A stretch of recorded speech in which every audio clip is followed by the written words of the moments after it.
नमोस्तु नमोस्तु नमोस्तु गुरुजी। गुरुदेव, आपके यहाँ जैसे मैंने पहले भी कहा कि जितनी बार हम आते हैं हमारे मन में कोई भी सवाल होता है, सवाल पूछने के पहले ही निराकरण हो जाता है। तो आपके यहाँ पे आने के बाद में जो शंका समाधान प्रोग्राम में आप जिस तरीके से, जिस विस्तृत तरीके से आप सब शंकाओं के समाधान करते हैं, वही हमारे लिए तो सीखने लायक होता है।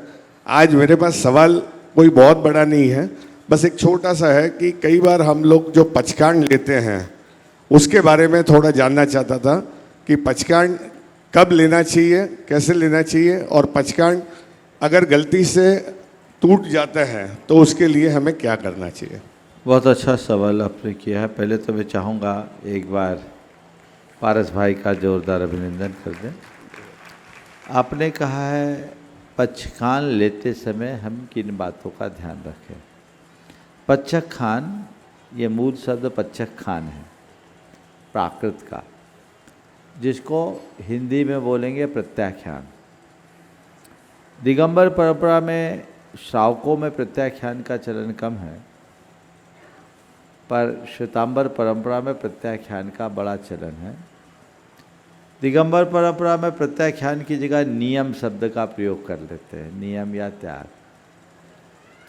प्रत्याख्यान एक बहुत अच्छा गुण है, मुनियों के 6 आवश्यकों में एक आवश्यक है। प्रत्याख्यान का मूल अर्थ होता है भावी जीवन को उज्जवल बनाने का संकल्प या भविष्य में लग सकने वाले दोषों का परित्याग। 2 शब्द है, प्रतिक्रमण और प्रत्याख्यान। प्रतिक्रमण अतीत के दोषों के शोधन को कहते हैं और प्रत्याख्यान भावी दोषों के त्याग को कहते हैं। तो हमने प्रत्याख्यान प्राय, आज हमारा प्रत्याख्यान खान पान की चीज़ों तक सीमित रह गया, जबकि प्रत्याख्यान 5 पापों का होना चाहिए। कोई भी पाप है उसका हम इतने समय तक के लिए त्याग करते हैं। चीज़ें ऐसी बनती है और बदलती है, खाने पीने में रूढ़ हो गई। अब प्रत्याख्यान हमें करना है।